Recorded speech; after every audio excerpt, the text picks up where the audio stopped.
My name is Donna, and I'm 53 years old. As I sit here in my new downtown apartment looking out at the city lights, I can't help but think about my daughter, Sarah, and how everything changed between us. Just 6 months ago, my life looked completely different. I was struggling to make ends meet on my secretary's salary, living in a cramped one-bedroom apartment driving my old Honda Civic that I'd had for over a decade. But today, everything is different. My income has transformed in ways I never imagined possible, and yet, the person who should be happiest for me, my own daughter, has no idea. In fact, she recently told me I was becoming a burden and asked me to stop coming around so often. What she didn't know was that I had just started making $55,000 a month. Before I share what happened, I'd love to know where you're watching from. Please hit that like button and subscribe if this story touches your heart. Now, let me tell you how everything changed in ways my daughter never saw coming. Looking back, I realized the seeds of this story were planted 15 years ago when everything fell apart. I'd been working as a secretary at Miller and Associates for what felt like forever, making $2,800 a month, which barely covered our basic needs. My husband David passed away when Sarah was just 15, leaving behind a mountain of medical debt that followed us like a shadow.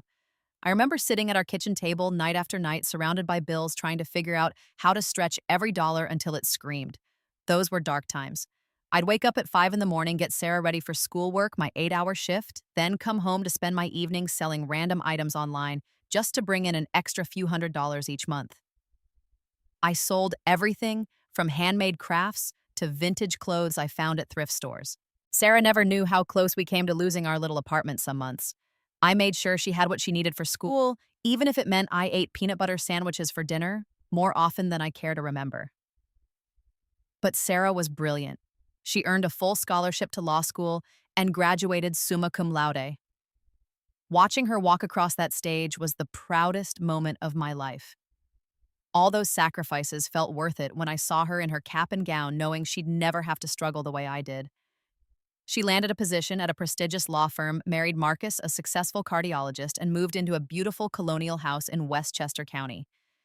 In the beginning, Sarah would invite me over regularly. She'd pick me up in her BMW, and we'd have wonderful Sunday dinners together. Marcus was always polite, asking about my work, seeming genuinely interested in my answers. Little Emma, their daughter, would run to me with open arms whenever I visited. Those Sunday afternoons felt like a glimpse into a life I'd always dreamed of providing for Sarah.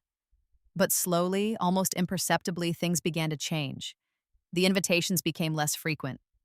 When I did visit, Sarah seemed distracted, checking her phone constantly or finding reasons to step away from our conversations. Marcus remained polite, but his questions about my life became more surface level, more obligatory. I told myself it was natural.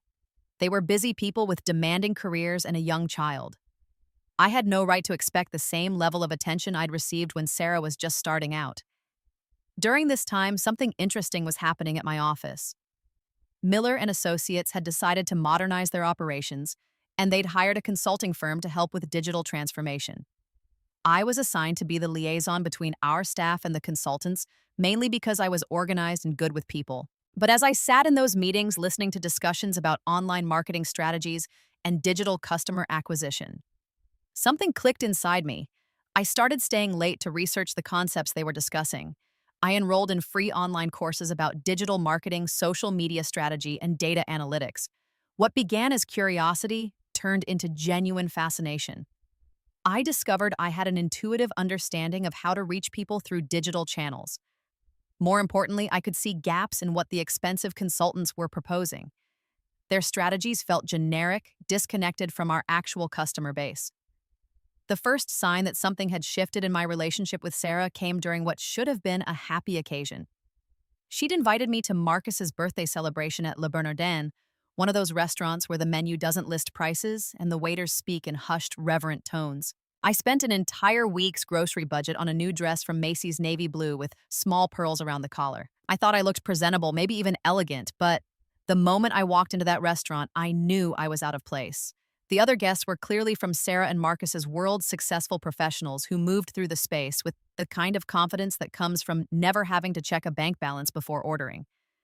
The women wore jewelry that caught the light in ways my department store accessories never could. The men discussed vacation homes in the Hamptons and skiing trips to Aspen. Sarah introduced me to the group with what I can only describe as careful vagueness. "This is my mother, Donna. she'd say, then quickly change the subject before anyone could ask what I did for work. When Marcus's colleague, Dr. Peterson, asked about my career, Sarah jumped in with, "Mom is still figuring things out," accompanied by a smile that didn't reach her eyes. I felt my cheeks burn with embarrassment. Still figuring things out. At 53. As if I were some recent college graduate trying to find my path in life. I spent the rest of the evening nursing a single glass of wine, listening to conversations about private schools for the children, and complaints about having to find new housekeepers because the previous ones weren't up to standard. The worst moment came when the check arrived. Marcus automatically reached for his wallet to cover my portion, and I saw the look that passed between him and Sarah. It was quick, barely noticeable, but I caught it. The look that said they'd discussed this beforehand.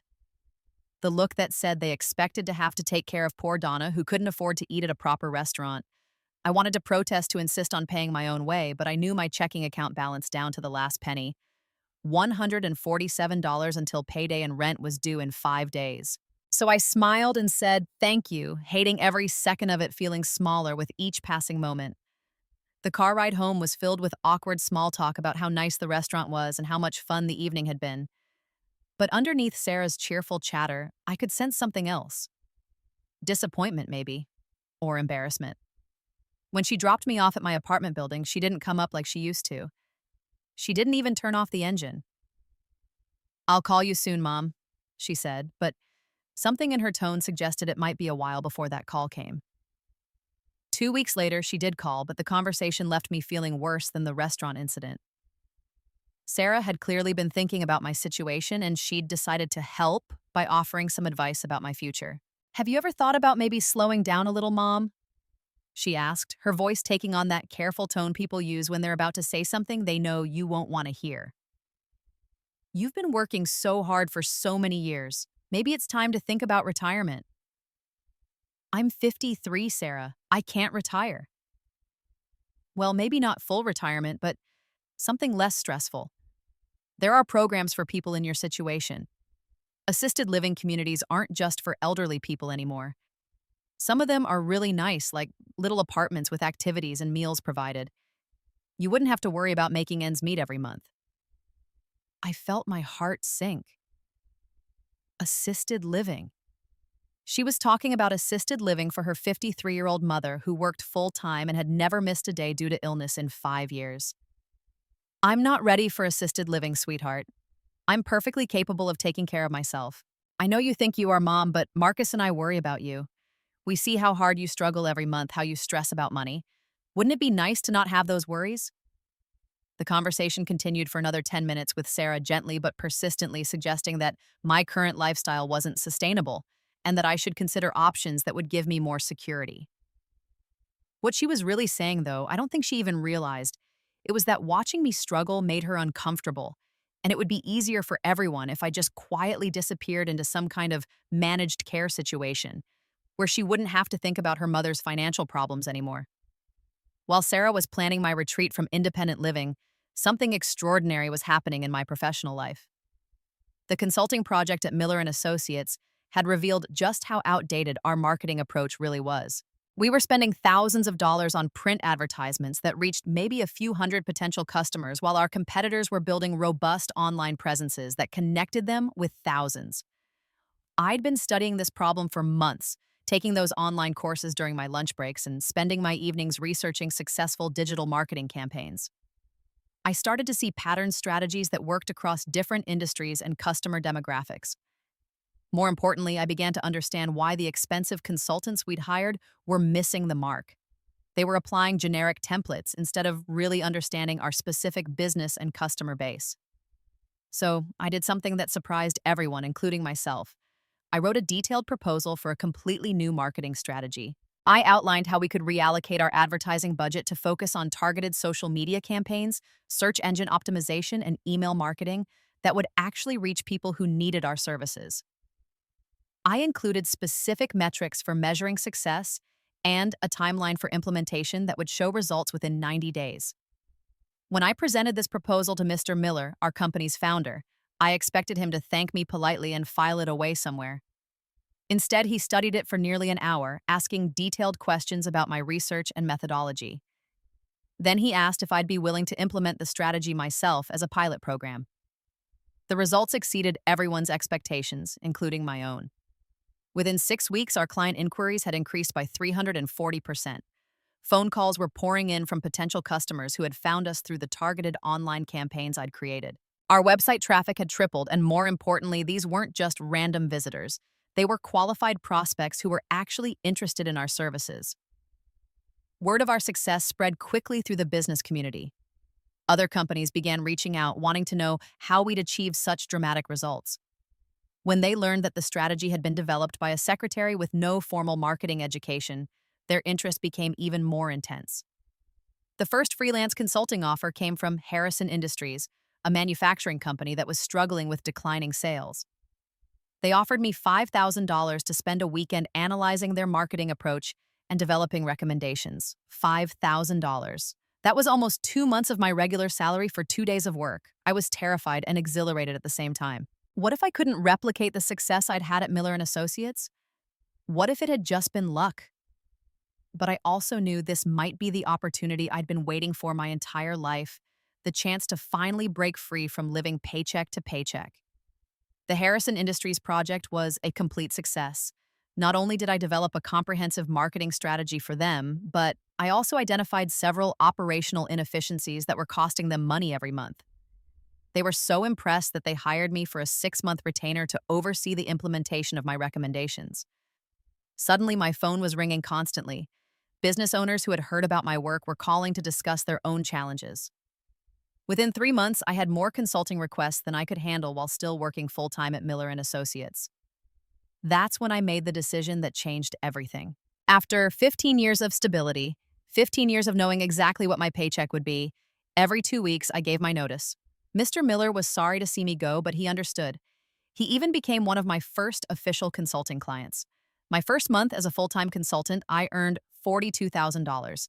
The second month, $55,000. By the third month, my income had stabilized at around $55,000 per month, more money than I'd ever imagined making in an entire year, let alone a single month.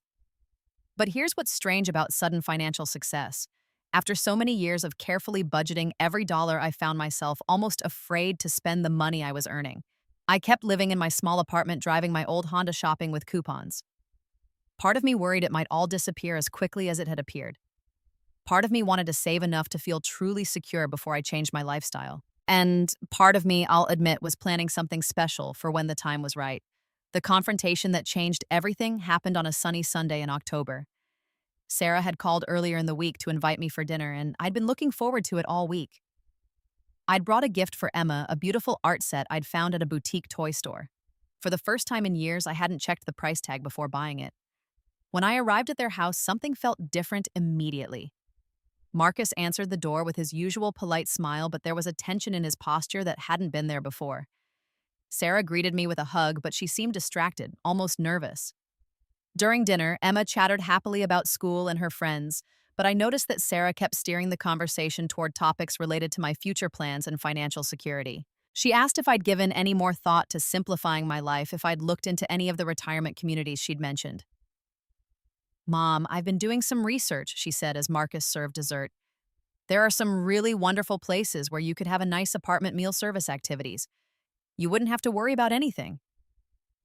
"I don't need meal service, sweetheart. I'm perfectly capable of cooking for myself." "I know you are, but wouldn't it be nice to not have to worry about grocery shopping and cleaning and all those responsibilities?" Emma, bless her heart, looked up from her ice cream and asked innocently, "Why does Grandma Donna always wear the same clothes? Grandma Patricia has so many pretty dresses." The silence that followed was deafening. Grandma Patricia was Marcus's mother, a woman who had never worked a day in her life and owned a walk-in closet larger than my entire apartment. Sarah's face flushed red. "Emma, that's not a polite thing to say." But the damage was done. The elephant in the room had been acknowledged by an 8-year-old who simply noticed that some grandmas had more money than others. "It's okay," I said quietly, but I could feel the familiar heat of embarrassment creeping up my neck. Marcus cleared his throat and suggested that Emma go play in the other room. Once she was gone, Sarah launched into what was clearly a prepared speech about my situation. Mom, we need to talk honestly about this. Marcus and I have been discussing your circumstances and we're worried about you. We can see how hard you're struggling every month. We notice when you decline invitations because they're too expensive. We see you wearing the same few outfits over and over. We know you're doing your best, but this isn't sustainable. I tried to interrupt to explain that I wasn't struggling the way she thought, but she held up her hand. Please let me finish. We want to help you, but we can't keep pretending that everything is fine when it clearly isn't. Look at your car, your apartment, your clothes. This isn't the life we want for you, and it's not healthy for Emma to see her grandmother living this way. Living what way, Sarah? Like you're one emergency away from disaster. Like you're barely hanging on. Marcus nodded in agreement. We've looked into some options that might work for you, Donna. There are subsidized housing programs for people in your situation. Community centers with meal programs. You don't have to keep struggling alone. That's when she said the words that felt like a physical blow. Mom, I think it would be better if you didn't come around so often. Emma needs to see stability in her life, not constant worry about whether you're okay. We need some space until you figure things out. The room spun slightly. My own daughter was telling me I was too much of a burden to be around my granddaughter. Too unstable, too embarrassing, too poor to be part of their life. I think Emma needs to understand that families come in all different forms, I said quietly, struggling to keep my voice steady. And that a person's worth isn't measured by their bank account or their wardrobe. That's not what this is about, Mom, and you know it. This is about practical realities. This is about what's best for everyone. I looked at Marcus, hoping for some support, some indication that he disagreed with his wife's harsh assessment. Instead, he nodded sadly and said, "We just think some distance might be helpful while you work through your situation." I stood up slowly, gathering my purse and the jacket I'd draped over my chair.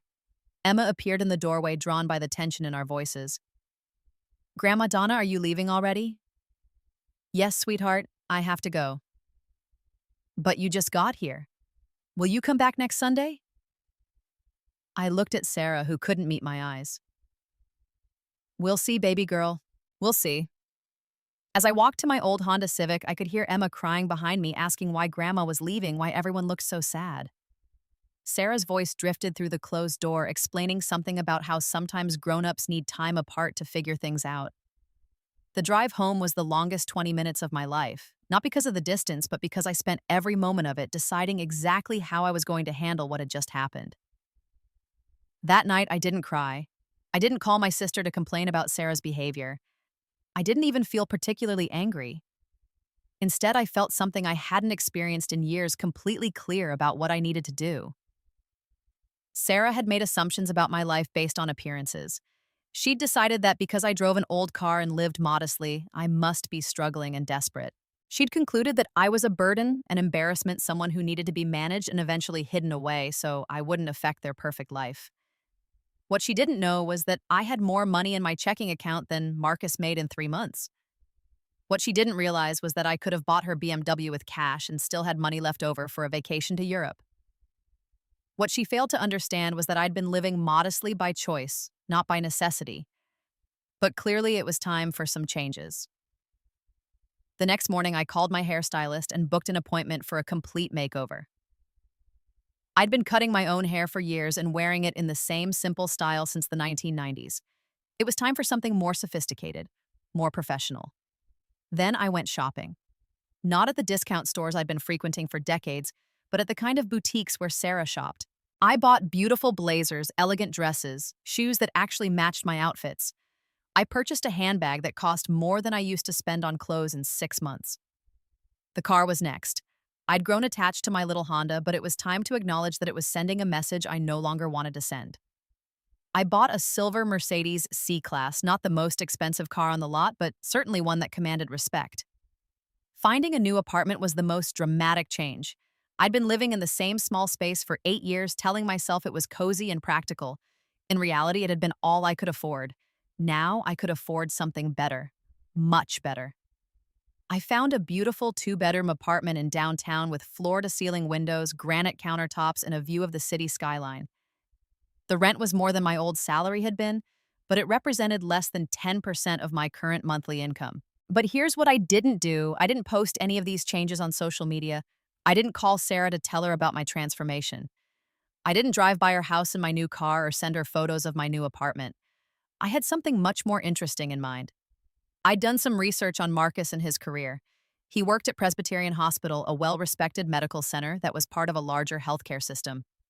Like most hospitals these days, they were struggling with patient acquisition and community engagement.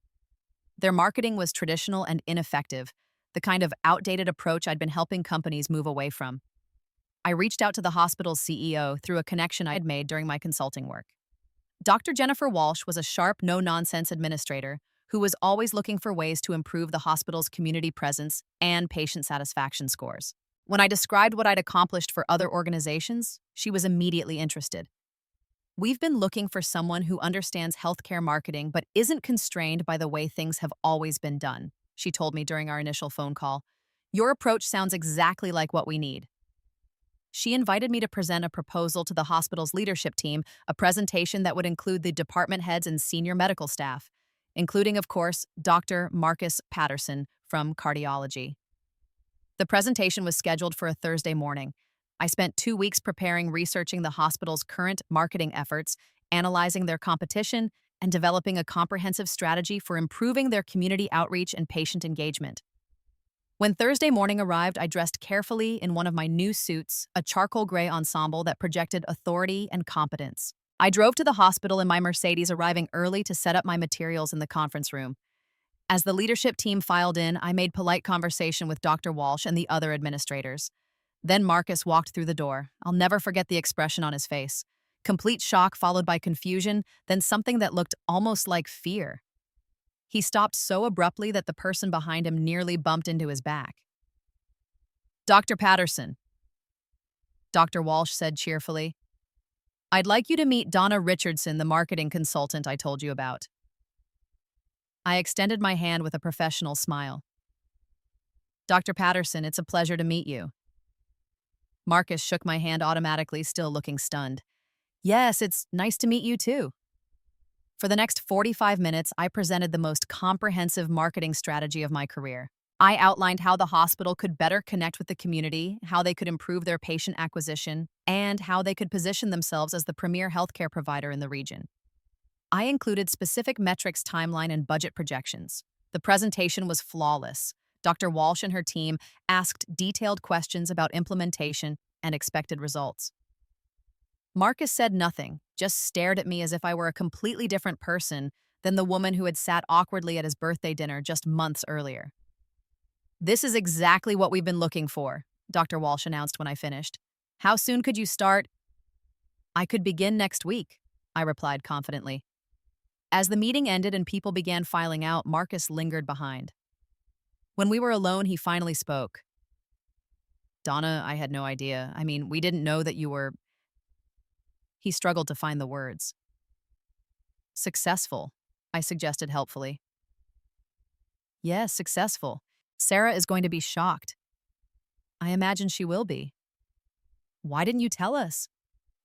Why didn't you say anything about your consulting work?" I considered the question for a moment. "Because you never asked Marcus. You and Sarah made assumptions about my life based on how I looked and where I lived. You decided I was struggling and needed to be managed. You never once asked what I actually did for work or whether I was happy with my circumstances." He had the grace to look embarrassed. "You're right. We should have asked." "Yes, you should have." That evening, my phone rang. It was Sarah, and I could tell from her voice that Marcus had already told her about the hospital meeting. "Mom, Marcus told me what happened today. I don't understand. How is this possible? When did you become a marketing consultant?" I explained about my work at Miller and Associates, about discovering my talent for digital marketing, about the success I'd had with various clients. As I talked, I could hear the disbelief in her voice gradually giving way to something else. Embarrassment, maybe. Or shame. "But why didn't you tell me? Why didn't you say anything when we were talking about your future and your financial situation?" "Because you never gave me the chance, Sarah. Every time we talked about my life, you'd already decided what my reality was. You saw my old car and my modest apartment and concluded that I must be struggling. You never asked if I was happy or successful or planning any changes.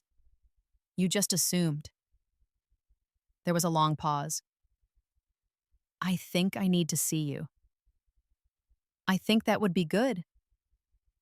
She came to my new apartment the next evening, and I watched her face as she walked through the front door. The shock was complete and obvious. The elegant furnishings, the view of the city, the sense of space and light, it was all so different from the cramped little place where she'd grown up visiting me.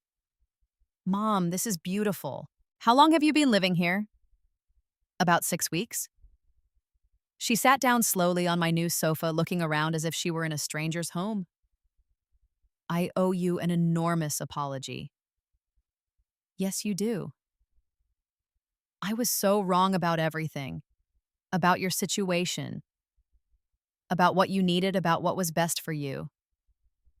I thought I was helping, but I was just being incredibly judgmental and condescending. I sat down across from her. Sarah, what hurt the most wasn't that you were wrong about my finances. What hurt was that you were willing to cut me out of Emma's life because you thought I wasn't good enough. Because you were embarrassed by me. Her eyes filled with tears. I know, and I'm ashamed of myself for that. Emma adores you, and I used your supposed financial problems as an excuse to limit her relationship with you because I was worried about what other people might think. What other people, Marcus's colleagues, the other parents at Emma's school, my friends from work. I was afraid they'd judge our family if they knew my mother was struggling. But I wasn't struggling, Sarah. I was choosing to live simply while I built something new for myself. There's a difference.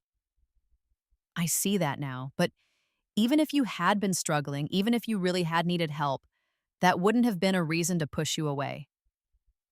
That would have been a reason to support you more. We talked for over 2 hours that night.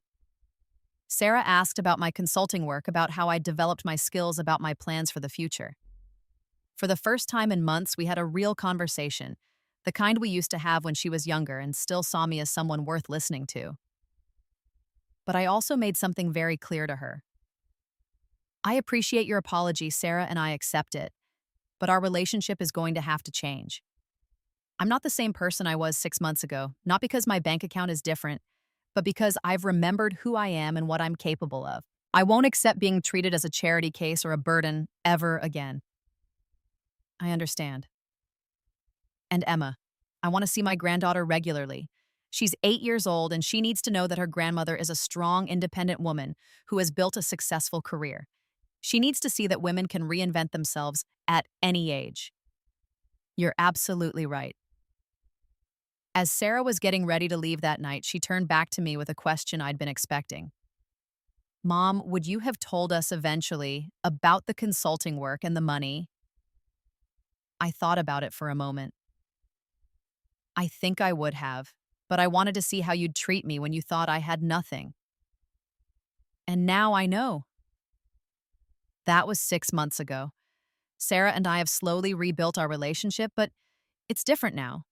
Better in some ways, more honest, more respectful. She no longer tries to manage my life or make decisions about what's best for me. When she introduces me to her friends now, she talks proudly about my consulting business and the success I've had helping companies transform their marketing strategies. Marcus has become genuinely respectful, even asking for my advice about some challenges the hospital is facing.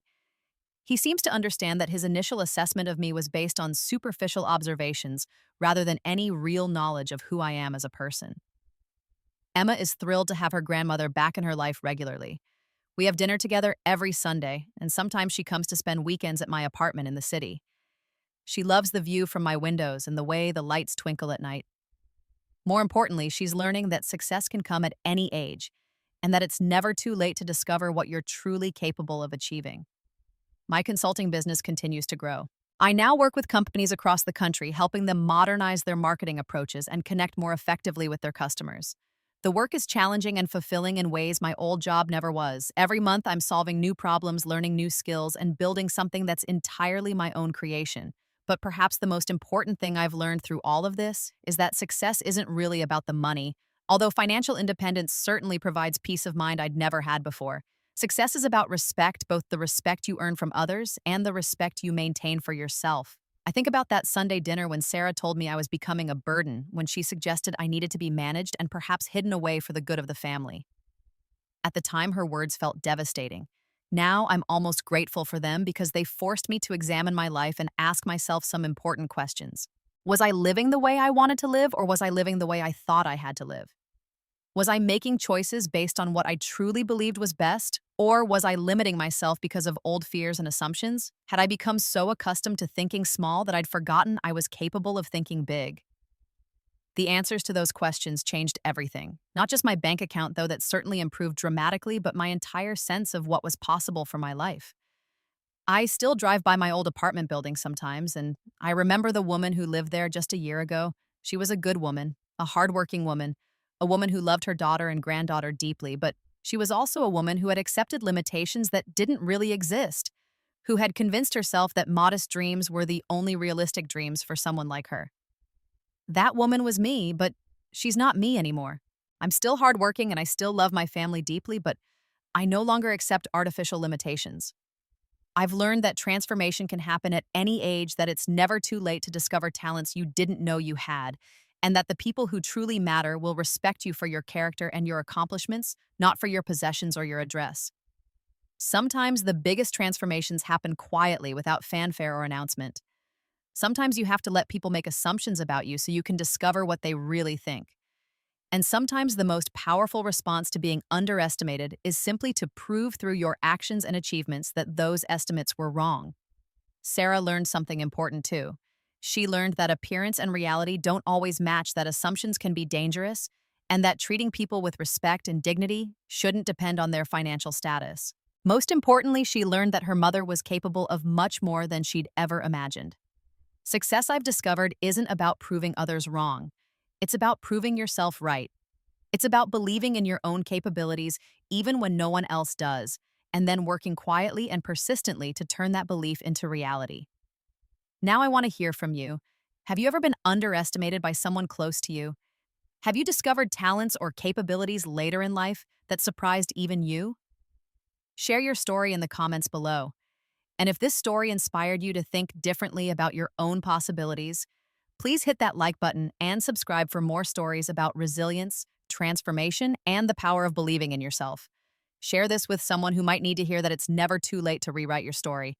Thank you for listening, and remember, your potential has no expiration date.